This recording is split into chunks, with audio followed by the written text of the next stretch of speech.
Fridtjof Schuon, La transfiguration de l'homme. Deuxième partie, l'homme, la vérité et la voie. Chapitre, une énigme de l'Évangile. La dialectique des Écritures sacrées peut être synthétique jusqu'à la sursaturation, d'où un aspect d'incohérence, entre guillemets, qui en réalité est la rançon d'une richesse implicite. Selon un texte hindou, ouvrez les guillemets, les dieux aiment le langage obscur. Fermez les guillemets.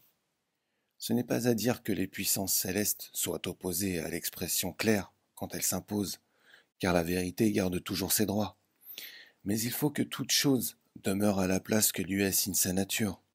Les mystères de la possibilité divine, épineux pour le commun des mortels, ne sont pas faits pour la place publique, ce qui, toutefois, ne saurait signifier qu'il y ait entre la théologie ordinaire et la métaphysique intégrale une cloison étanche, en dépit des différences de nature et de mission.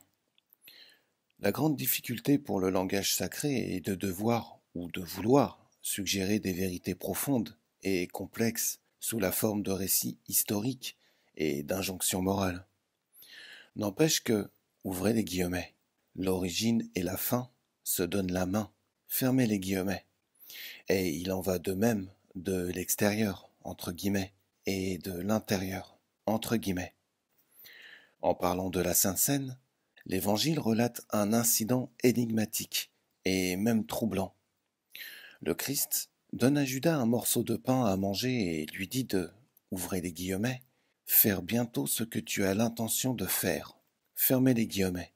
Et à ce moment, Satan entre dans Judas, qui alors quitte la chambre. Ceci donne l'impression que le Christ a pris sur lui la responsabilité de la trahison. Codapsite. L'explication de l'énigme est la suivante. Rien ne peut arriver à l'encontre de la volonté de Dieu. Le fait qu'une chose arrive signifie que Dieu l'a voulu, entre guillemets. Or, Dieu ne peut pas vouloir expressément tel mal, mais il doit tolérer d'une certaine façon le mal comme tel, puisque celui-ci est inclus dans l'illimitation, en partie paradoxale, de la divine toute possibilité.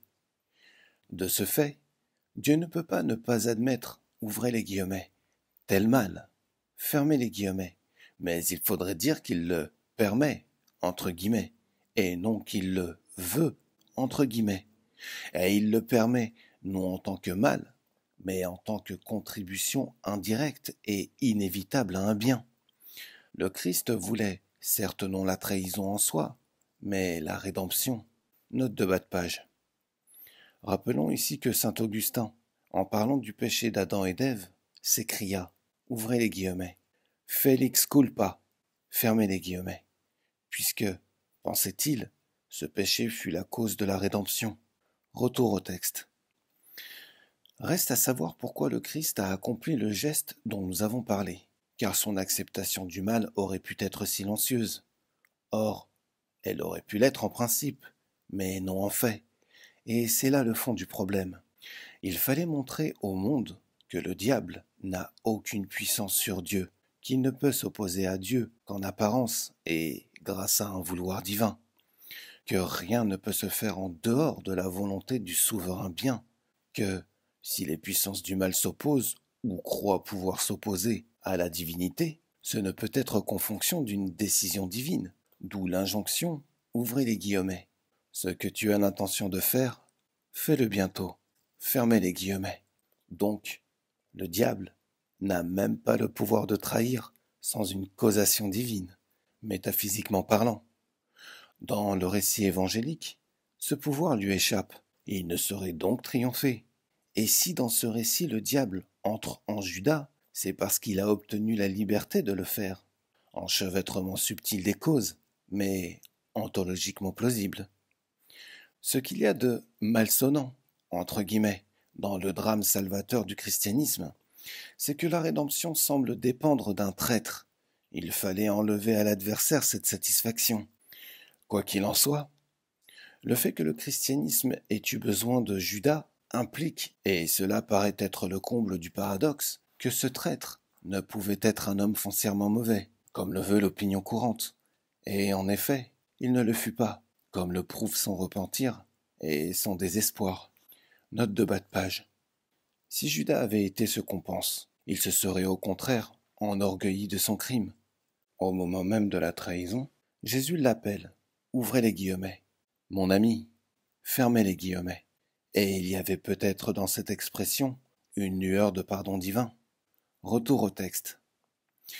Les deux autres accusés, Caïphe et Pilate, ne furent eux non plus aussi noirs qu'on les présente. La circonstance atténuante fut, chez le premier, son orthodoxie, et chez le second, sa bonne volonté. Nous irons jusqu'à dire que leur coopération nécessaire à la rédemption implique qu'en fin de compte, ils aient été pardonnés tous les trois. Seule cette conclusion, nous semble-t-il, peut protéger le christianisme d'une reproche possible de dépendre de causes criminelles et d'être, pour ainsi dire, fondé sur elles, matériellement tout au moins. Et nous pensons ici à cette prière du Christ. Ouvrez les guillemets. Père, pardonne-leur, car ils ne savent pas ce qu'ils font. Fermez les guillemets. Or, il est impossible d'admettre, en bonne logique, qu'une prière du Christ n'ait pas été exaucée.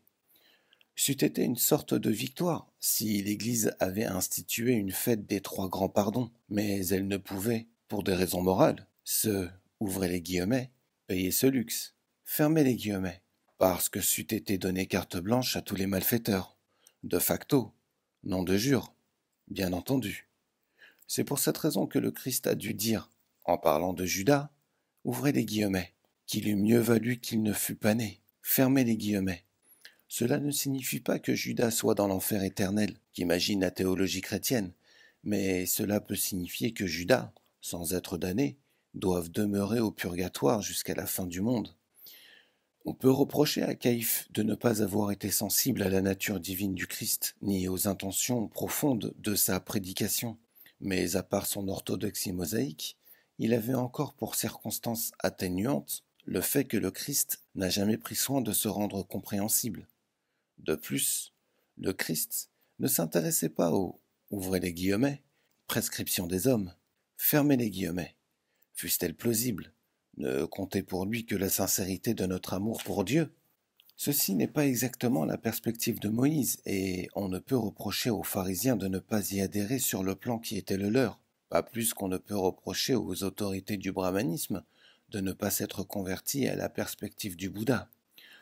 On peut faire valoir que les Juifs ont eu à souffrir en tant qu'héritiers de Judas et de Caïphe, mais on peut faire valoir tout aussi bien que les chrétiens, en tant qu'héritiers de Pilate. Note de bas de page.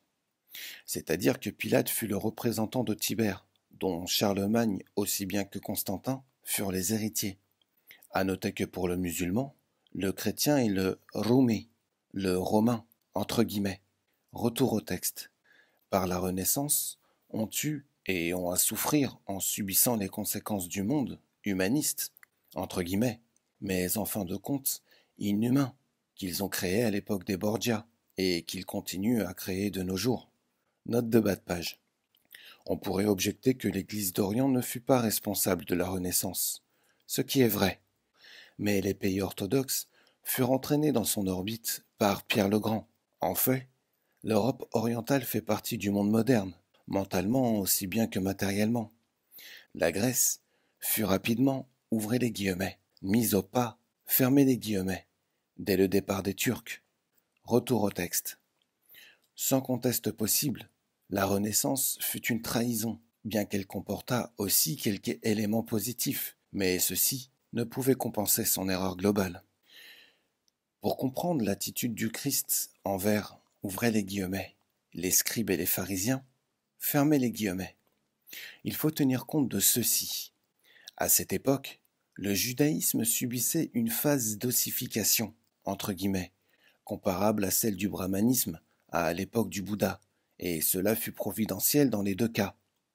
L'histoire de l'humanité est un lila, un, ouvrez les guillemets, jeu divin, fermez les guillemets. Les possibilités doivent se manifester et s'épuiser, chacune à son tour. Quoi qu'il en soit, on peut reprocher à Caïphe et à ses partisans de ne pas avoir voulu admettre la décadence de leur milieu, laquelle était incontestable, sans quoi le Christ ne l'aurait pas stigmatisé. Et ce n'est certes pas la première fois dans l'histoire d'Israël qu'un prophète lance des foudres contre un clergé corrompu et hypocrite. Comme Al-Halaj, cette manifestation christique, entre guillemets, au sein de l'islam, le Christ manifestait sa nature céleste, sans penser devoir se donner la peine de la rendre intelligible. Il incarnait son destin, et il voulait être ce qu'il devait être dans l'économie des possibilités religieuses et mystiques. Un fondateur de religion personnifie une perspective spirituelle et une voie salvatrice. Il s'exprime d'une façon directe et quasi absolue, et n'a pas à faire les commentaires que feront plus tard les théologiens et les sages. Ouvrez les guillemets. Et la lumière a lui dans les ténèbres, et les ténèbres ne l'ont pas comprise. Fermez les guillemets. Ceci concerne non seulement les juifs et les païens, mais aussi les chrétiens, comme l'histoire le prouve. Note de bas de page. Notons qu'il est des juifs orthodoxes qui, tout en rejetant le christianisme et en opposition flagrante avec le Talmud, admettent que Jésus fut un prophète incompris, de type éliatique et essénien. Retour au texte. Le Christ, comme Moïse, mettait Dieu au-dessus de l'homme. La Renaissance, comme Tibère, mettait l'homme à la place de Dieu, alors que le Christ avait dit, ouvrez les guillemets, que ton règne arrive, fermez les guillemets.